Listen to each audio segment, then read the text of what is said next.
Jean chapitre 15, nous commençons au verset 1. Je suis le vrai cep, et mon père est le vigneron. Tout sarment qui est en moi et qui ne porte pas de fruits, il le retranche. Et tout sarment qui porte du fruit, il le monde afin qu'il porte encore plus de fruits. Déjà, vous êtes purs à cause de la parole que je vous ai annoncée. La parole que nous avons reçue nous remplit, si seulement nous restons attachés à cette parole. Alors, si quelqu'un vient à Jésus, ne veut pas grandir, il va se perdre. Il veut grandir, Jésus lui donne de grandir. Ça ne sert à rien de flatter ou de forcer les gens de servir Dieu. Mais arrangez-vous de dire la vérité à chacun. Comme la parole de Dieu le dit, dites la vérité chacun à son prochain. Ça ne sert à rien. Ça ne sert à rien. La seule chose que nous devions faire, imposer à nos enfants, parce qu'ils sont sous la couverture spirituelle des parents, et nous les imposons cette loi de la maison. Et si un enfant a dépassé la loi de la parole, ça veut dire il n'est plus sous tutelle des parents. Il est libre et il quitte même. S'il veut vivre l'impureté, il vit l'impureté au lieu. Faites ce que la parole de Dieu dit. À la loi, quand un enfant commettait de l'impureté, de ce qui était digne de prendre pour mettre au carrefour, pour lapider, c'est le parent qui lui poussait devant, et puis Israël venait le frapper à mort. En quelque sorte pour dire, je me sépare du mal, de la sémence du mal dans ma maison. Alors si quelqu'un ne veut pas servir Dieu, il reste au dehors s'il a l'âge majeur, parce que s'il est mineur, il peut vous porter plainte. C'est pas ça? S'il est mineur, il peut vous porter plainte. S'il est majeur, il va au dehors avec. Nous aussi qui écoutons la parole, et les grandes personnes qui écoutent et qui ne veulent pas faire, nous ne les imposons pas. Mais nous nous arrangeons à dire la vérité et à rester dans le cadre de la vérité, nous restons tranquilles. Je vais prendre un exemple. Si un couple vient au Seigneur et qu'après, la loi du mariage vous lie une personne où l'homme ou la femme n'obéit pas à la parole, que celui qui a accepté la parole reste à la position de la parole, selon 1 Corinthiens 7. Parce qu'il est dit là que si le non-croyant veut se séparer, qu'il se sépare. Il s'agit ici de ceux qui ont cru. Ils gardent la position de la sainteté et ils s'attachent à la position de la sainteté. C'est la vérité. Le Seigneur dit qu'il est le cep. Nous sommes des saints. Il est l'arbre. Nous sommes des branches. Quand quelqu'un vient à Jésus, il devient une branche sur l'arbre qui doit porter des fruits. Tous les branches sur les arbres doivent porter le fruit. Je nous ai pris plusieurs exemples ici. À l'époque où nous étions encore au village, et pas seulement le village, quand on va au champ pour nettoyer les plantes, on voit les plantes qui ne portent pas de fruits. C'est pas ça. On sait que la plante là est là. Ça va gêner même ceux qui ont porté des fruits, que ces fruits ne soient costauds. C'est pas ça. Quand on retranche celui-là, les fruits là, d'autres fruits prennent encore le volume. Donc, une mauvaise sémence au milieu des enfants de Dieu crée des troubles. Et il vaudrait mieux se taire quand cette branche ne porte pas de fruits. Quand cette branche ne porte pas de fruits. On doit pistonner. On dit, il a dit ici, il a enseigné à Douala, il a enseigné. Je vous enseigne selon la parole de Dieu. Si quelqu'un t'approche et qu'il est toujours trouble pour toi, coupe le contact avec lui, c'est écrit. Ne prenez point part aux œuvres infructueuses des ténèbres. La mauvaise compagnie corrompt les bonnes mœurs. C'est parce que vous ne lisez pas et vous êtes borné, chargé des péchés, qu'on parle, qu'on mal parle, et vous prenez la main. Vous donnez la main d'association pour mal parler. Nous vous enseignons ce qui est juste dans la parole. Et je me tiendrai, je prendrai toujours garde à cette parole. Même si tous me rétrograder dans le monde, je resterai ferme dans la parole que j'ai appris dès mon enfance, comme l'apôtre Paul disait à Timothée, sache de qui tu as appris cette doctrine et marche comme tu as appris. Marche comme tu as appris. Quand on rentrait, la bien-aimée disait que tu as souvent un comportement, le comportement là est toujours comme le comportement du Père. Quand il disait à quelqu'un une fois que ça c'est pas bon, ça c'est pas bon, la troisième fois il ne parle plus, il reste seulement tranquille. Même si tu fais comment, il reste tranquille. C'est la vérité. Tu gardes ta paix. Pour ne pas te joindre au trouble. Tu gardes ta paix. Le Seigneur a dit, je vous donne ma paix. Je vous laisse ma paix. Je ne donne pas comme le monde la donne. Je ne dois pas participer au trouble du monde. À conclusion. Gardez la paix que Dieu vous a donnée. Et je vous dis souvent, c'est la chair qui vous pousse. Qu'est-ce qu'on va dire? C'est mon frère, c'est ma soeur, c'est ma mère. Et qui que ce soit. Si quelqu'un a déjà accepté cette parole et après il ne marche plus selon cette parole, je me méfie de lui. Parce qu'il reste pour moi un danger. Il reste pour moi un danger. Il connaît la vérité. Vous savez pourquoi? On évite le diable. Satan était un ange déchu. Il a été instruit auprès de Dieu pour le service de Dieu. Avant de se révolter. Vous connaissez ça? Vous connaissez ça? Que c'est Dieu qui l'a créé. Et il s'est rebellé pour rivaliser Dieu. Il y a eu guerre dans le ciel. Il y a eu combat. Un combat rude dans le ciel. Et l'Éternel a précipité sur la terre. Apocalypse. Malheur à la terre, car le diable est descendu avec fureur. Malheur à la terre. Il est descendu avec fureur. Prenez soin de vos âmes. Prenez garde. Prenez garde. La parole de Dieu dit qu'il rôde comme un lion rugissant. Il rôde. Mais vous savez bien, il ne vient pas physiquement. Il se déguise. Il vient, il incarne des personnes. De même que Dieu incarne les personnes pour parler. Comme je parle ce soir de la part de l'Éternel. Lui, il incarne aussi des autres personnes pour bien parler de sa part. Donc faites attention que quelqu'un ne se déguise et qu'il vient vous amener. Il prononce le nom de Dieu, il vous amène.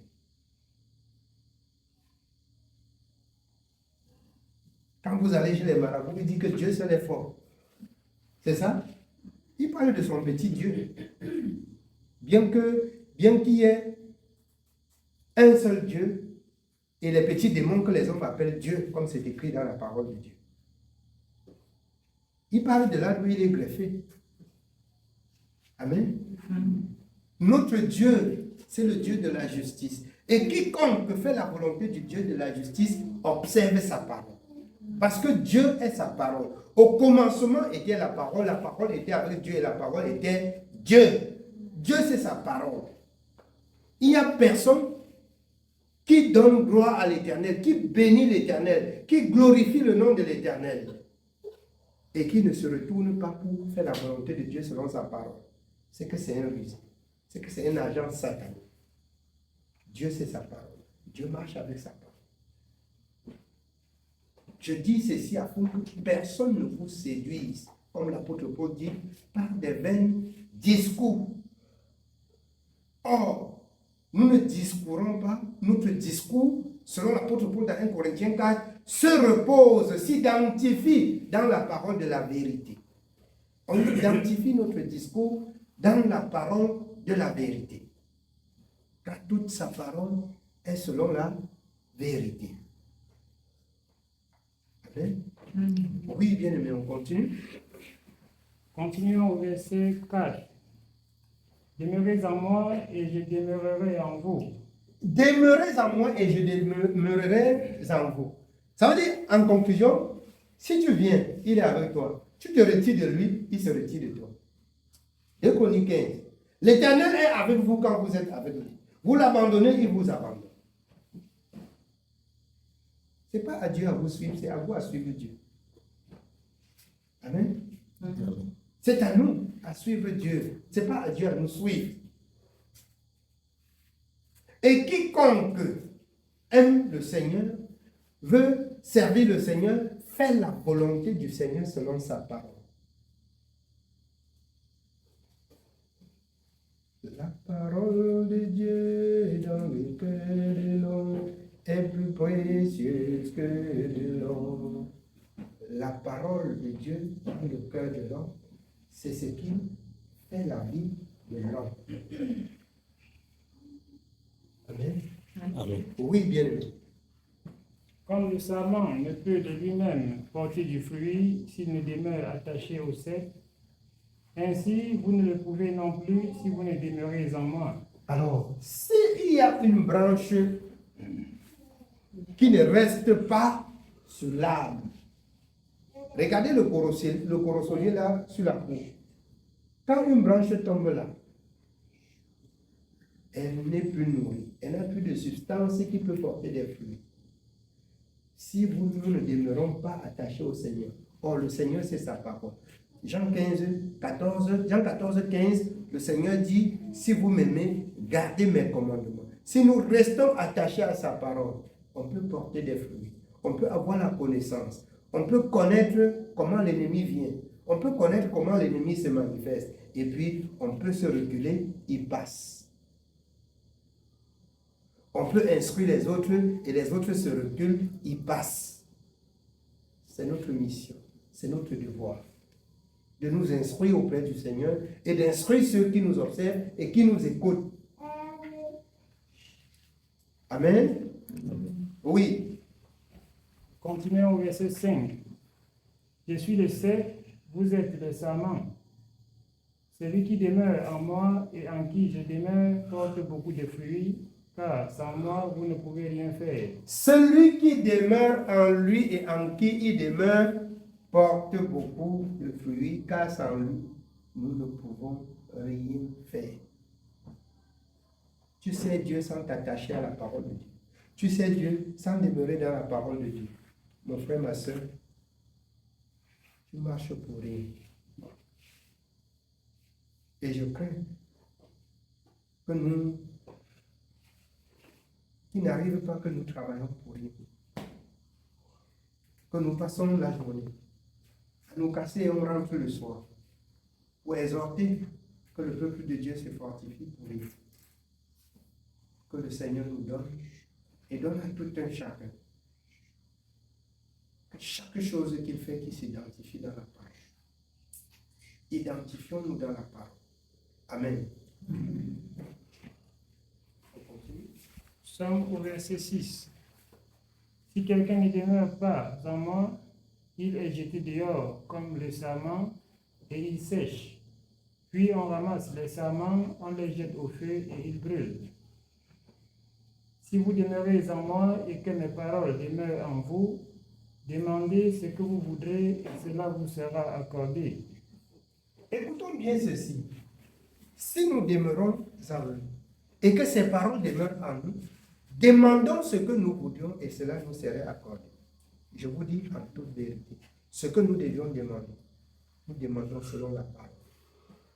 Et cela nous serait accordé. Si au préalable, donc, l'exhortation que vous avez écoutée, même que si quelqu'un va pour demander la prière, même pour la maladie, même pour quoi que ce soit, si avant de demander, tu fais la volonté de Dieu pleinement, tu te sanctifies, tu marches comme Dieu dit, et tu viens sur sa parole, parce que tu fais sa volonté, tu demandes. Tu vois. La plupart du temps, ce que nous demandons, sans être à la position où Dieu veut. Et on pense qu'on a en face un serviteur qui prie, Dieu n'exauce pas. Vous avez plutôt un cœur qui ne reçoit pas la parole et qu'en retour, vous avez des désirs et Dieu n'accomplit pas. C'est la vérité. Amen. Oui, bien aimé. Somme au verset 8. Si vous portez beaucoup de fruits, c'est ainsi que mon Père sera glorifié et que vous serez mes disciples. Si nous portons beaucoup de fruits, ça fait la joie de Dieu. Et il peut dire, voilà, j'ai des enfants sur la terre, ils sont mes disciples. Le disciple fait la volonté de son maître. Si nous sommes disciples du Seigneur, ça veut dire nous ne nous appartenons plus à nous-mêmes. Nous ne faisons que la volonté de Dieu même. La volonté de Dieu, la volonté de Dieu. Et si tu fais sa volonté, la volonté de Dieu, tu sauras qu'il est bon. Tu ne peux pas servir Dieu selon la parole de Dieu et Dieu ne se manifeste pas. C'est la vérité. C'est la vérité. Si Dieu ne se manifeste pas, c'est qu'il y a problème. Et examinez-vous vous-même. 2 Corinthiens 13, 7, pour savoir si vous êtes dans la foi, pour savoir si vous marchez selon les prescriptions du Seigneur. Vous avez été édifiés sur le fondement des prophètes et des apôtres. Regardez si la vie que vous menez concorde à la vie des apôtres ou ce que les prophètes ont prédit. Amen. Oui, bien aimé.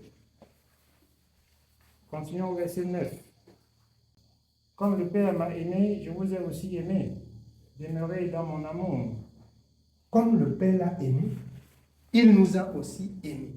Car Dieu a tant aimé le monde qu'il a donné son Fils unique, Jean 3, 16, afin que quiconque croit en lui ne périsse point, mais qu'il ait la vie éternelle. Le Père l'a aimé, il nous a aimés. C'est pourquoi il nous a donné des bonnes paroles, pour nous faire quitter le mal.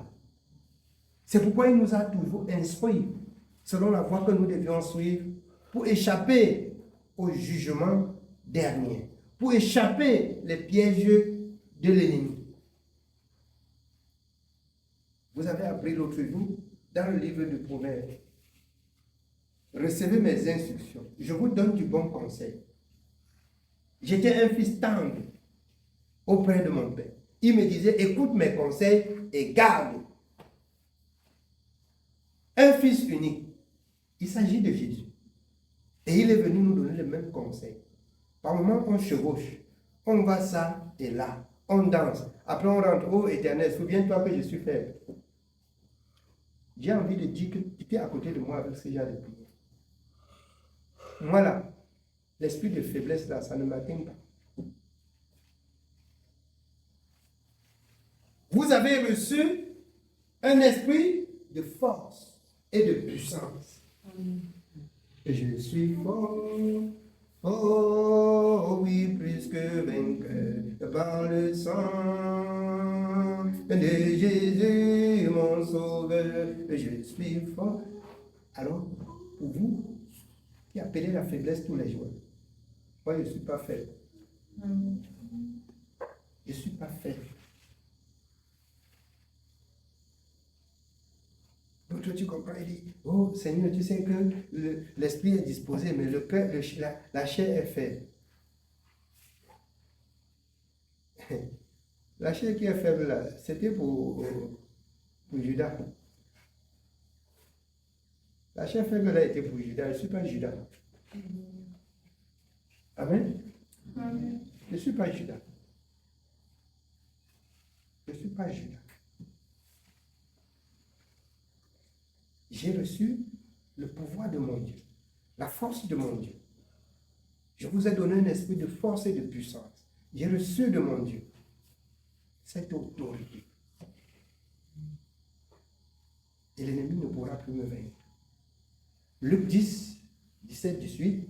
J'ai vu Satan tomber comme une éclair. Voici, je vous ai donné le pouvoir de marcher sur les scorpions, sur toute la puissance de l'ennemi. Après, vous venez dire, le lécher que vous êtes faible. Je ne suis pas faible. Si vous êtes faible, vous êtes faible seul. suis pas faible. Amen. Servons le Seigneur avec beaucoup de courage, beaucoup de détermination.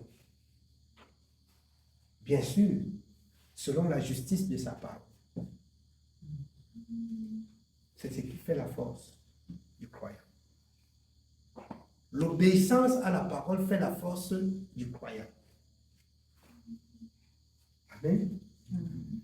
C'est pourquoi l'apôtre Paul dit, prenez 1 Thessaloniciens 4, à partir du verset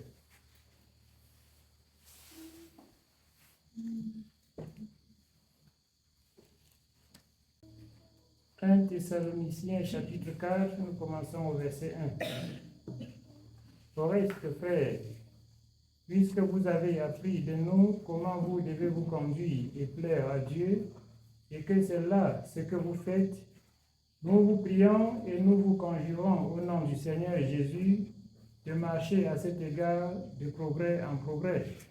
Mais bien aimés, plus que vous avez appris ce qu'il faut faire pour être agréable à Dieu, nous vous prions d'aller de progrès en progrès, sans voir que vous êtes faible, sans pleurnicher que vous êtes faible. Allez-y de victoire en victoire. Passez d'obéissance à l'obéissance. Et la force va s'augmenter. Je vous dis, c'est à tout moment que tu pèches contre Dieu, c'est là où la force finit. Chaque fois que tu désobéis, c'est là où la force finit. Mais si tu t'assois, tu gardes ton cœur calme, tu passes en revue toutes tes actions dans la parole, c'est là que tu deviens plus que vainqueur. Tu vois que selon la parole a dit, tu fais ça, tu as vaincu. C'est, bien aimé, c'est comme une bassine qu'on est en train de remplir. Tu fais ça, tu as vaincu. Tu fais ça, tu as vaincu. Tu fais ça, tu as vaincu. À la fin, tu deviens fort, intouchable, intouchable dans la sanctification, dans la sainteté. C'est ça, en fait, qui fait la force du croyant. Voilà ce qui en fait la force du croyant. Amen. Oui, bien aimé. Continuons au verset 2. Vous savez en effet quel précepte nous vous avons donné de la part du Seigneur Jésus. Ce que Dieu veut, c'est votre sanctification. Vous savez en effet quels sont les préceptes que Dieu recommande. Ce qu'il veut pour que vous soyez forts, c'est votre sanctification. C'est la sainteté dont je parlais et je mets l'accent là-dessus. La sainteté vous rend fort. La sainteté vous rend fort. La vérité vous rend fort. La justice de Dieu vous rend fort. Dès lors que vous avez cru. Haïssez le mal. Faites le bien selon la parole de Dieu. Laissez ceux qui pêchent, qui continuent à pécher, comme la parole de Dieu dit dans Apocalypse 22. Pour vous, vous avez reçu la grâce d'avoir les paroles de la vérité, de la sainteté. Marchez selon la vérité que vous écoutez. C'est là la grâce. C'est là le don de Dieu. Beaucoup n'ont pas reçu ce don de Dieu.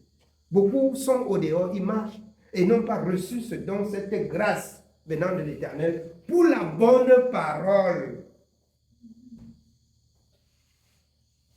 Pour la bonne parole. Dieu vous a accordé sa grâce. Ne recevez pas en vain la grâce de Dieu. Amen. Oui, bien aimé. Verset 3. Ce que Dieu veut, c'est votre sanctification. C'est que vous vous absteniez de l'impudicité. C'est que chacun de vous sache posséder son corps dans la sainteté et l'honnêteté, sans vous livrer à une convoitise passionnée comme font les païens qui ne connaissent pas Dieu. Vous connaissez Dieu. Nous connaissons Dieu. À un moment donné, ne faites pas comme si vous ne connaissez pas. Après, vous pleurnichez. Ne faites pas comme si vous n'avez jamais entendu. On vient pleurer. Oh Seigneur, je suis père. Quand vous faites les genres de prière, si vous sentez que je suis dans les périphéries, là, il faut arrêter. Il faut arrêter ça. Arrêtez ça. Amen. Amen. Oui, bien aimé. Nous continuons au verset 4. C'est que chacun de vous sache posséder son corps dans la sainteté et l'honnêteté, sans vous livrer à une convoitise passionnée comme font les païens qui ne connaissent pas Dieu. D'ailleurs, ce ne sont que des pécheurs et ceux qui pêchent par répétition, qui pleurnichent. Ceux qui gardent leur vie, leur corps dans la sainteté ne pleurnichent pas. Ils ne pleurnichent pas. C'est pourquoi je ne peux jamais vous aimer dans le péché. Je ne peux jamais vous aimer dans le péché. Avec le péché, là, vous allez rester toujours un genre là, très loin de moi. Très, très loin de moi. Amen. Oui, bien aimé. C'est que personne n'use envers son frère de fraude et de cupidité dans les affaires, parce que le Seigneur tire vengeance de toutes ces choses, comme nous vous l'avons déjà dit et attesté. Car Dieu ne nous a pas appelés à l'impureté, mais à la sanctification. Celui donc qui rejette ses préceptes ne rejette pas un homme, mais Dieu qui vous a aussi donné son Saint-Esprit. Pour ce qui est de l'amour fraternel, vous n'avez pas besoin qu'on vous en écrive, car vous avez vous-même appris de Dieu à vous aimer les uns les autres. Vous avez vous-même appris de Dieu. Donc vous avez eu un devoir. Vous avez été enseigné. Vous avez vous-même appris. Gardez donc ce que vous avez appris. Que le Seigneur nous bénisse. Oui, bien aimé. C'est le message de ce soir. Amen.